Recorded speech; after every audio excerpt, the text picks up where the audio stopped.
incidence has increased faster than that of any other cancer over the past half century, and the annual cost of treatment in the United States alone has risen rapidly, end quote.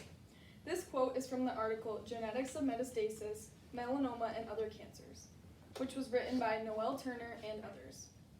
Skin cancer has been around for years and is a highly researched topic, since it is still a problem in many individuals' lives.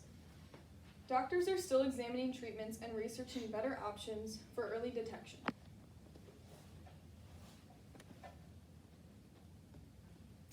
In my formative speech, I will sum up how skin cancer is detected and diagnosed, treatments for skin cancer, and daily risks that can cause skin cancer.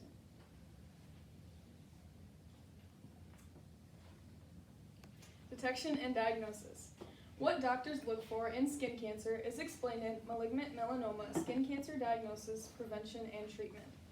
Healthcare professionals focus on the pigmentation and the structure of the suspected site.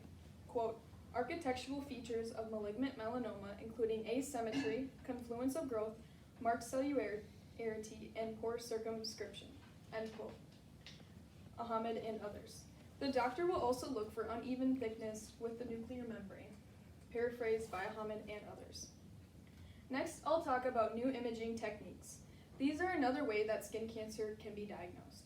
Many new modern techniques are on the rise for early detection. These images are still confirmed by a doctor, but eliminate the hassle of having to eliminate multiple appointments.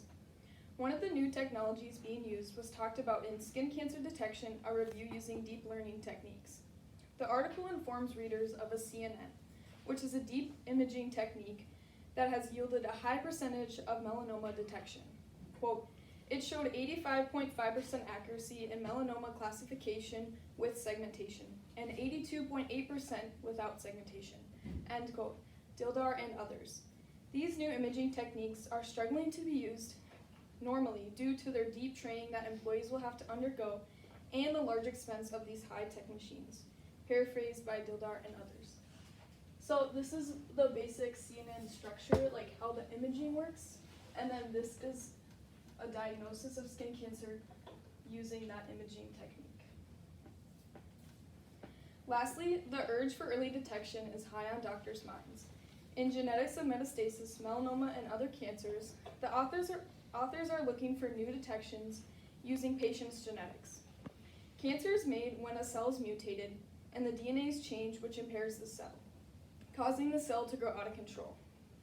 The authors are finding new ways by looking at families' genetics. Quote, between 5 and 10% of cutaneous melanomas are thought to arise in the context of family history of melanoma, end quote, Turner and others.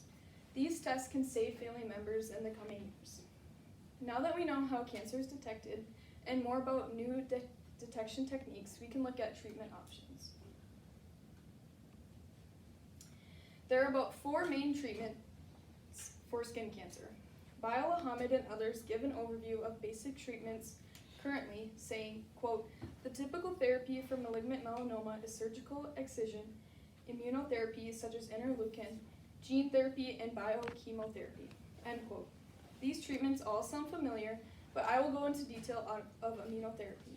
What is immunotherapy? Immunotherapy is a type of treatment that uses the person's immune system to fight the cancer. Immunotherapy is more commonly used on an exact diagnosed skin cancer, for example, Merkel cell carcinoma.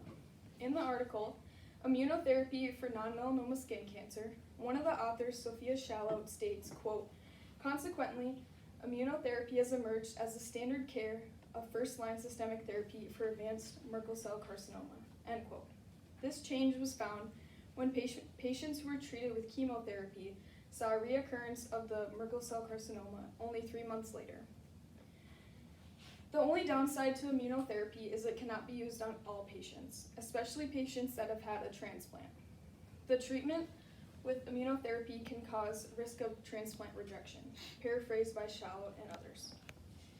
Since we've learned about treatments, especially immunotherapy, let's take a look at everyday risks people take that can cause skin cancer. The prevention of skin cancer is not a reoccurring thought in most people's minds. In the article, Melanoma Epidemiology and Sun Exposure, it states, Quote, melanoma is the most common cancer found in the young adult population, and its incidence is very high among geriatric populations, end quote. Raimondi and others. Many adults are not aware of prevention and do things that put themselves at risk for skin cancer. For example, sun tanning, using sunbeds, and driving without applying sunscreen. Tanning. It is on the minds of almost every teenage and adult woman. Why is this? Author Sarah Raimondi and others answer this in their article stating, quote, this may be in part due to the greater risk of sunbeds as well as intentional sun exposure among girls, and in general, risky behaviors of seeking the suntan due to socially determined aesthetic needs, end quote. Sun exposure when sunbathing is linked to causing skin cancer, as explained in the quote, the first systemic review and meta-analysis summarizing 57 studies on sun exposure and melanoma found a 60% significant increased risk of melanoma due to recreational sun exposure, end quote. Raimondi and others. Suntan beds are another stressor of ultraviolet light on the skin. Seeking to look tan is another reason why women use tanning beds. The same article from Raimondi and others states, quote, both UVA and UVB radiation causes DNA damage and immunosuppression, end quote. The authors also explain how sunbeds are 10 to 15 times stronger than the midday sun, as paraphrased by Raimondi and others. This is also increasing one's risk to get skin cancer. When you're driving, your skin is also hit by the sun, no matter if the windows are down or not. In the article, Sunscreen Use While Driving, Dennis Kim and others share about wearing sunscreen while driving and just generally on an experiment they conducted. Quote, when asked about general sunscreen use, 38% of the responders reported using sunscreen most of the time. This then decreased to 15% when asked about sunscreen use while driving, end quote. Kim and others. A large amount of a person's day sun exposure is while driving a car, end quote. Studies estimate the average time spent in a car is 80 to 100 minutes per day, end quote. Kim and others. Many drivers do not think to wear sunscreen while driving. Now that we know more about risks for skin cancer, we can conclude all the topics I spoke about today. As I continued my speech, I gave you more information on how to detect skin cancer, new treatments forming daily, and risks people come into contact every day which can possibly cause them to get skin cancer. Now that you know more about the process and risks of skin cancer, I hope that all of you are aware of your risks. Skin cancer is a deadly disease, and if everyone can be conscious of what to look for and avoid risk factors, it can greatly benefit one's life. This is my works cited, and thank you for listening.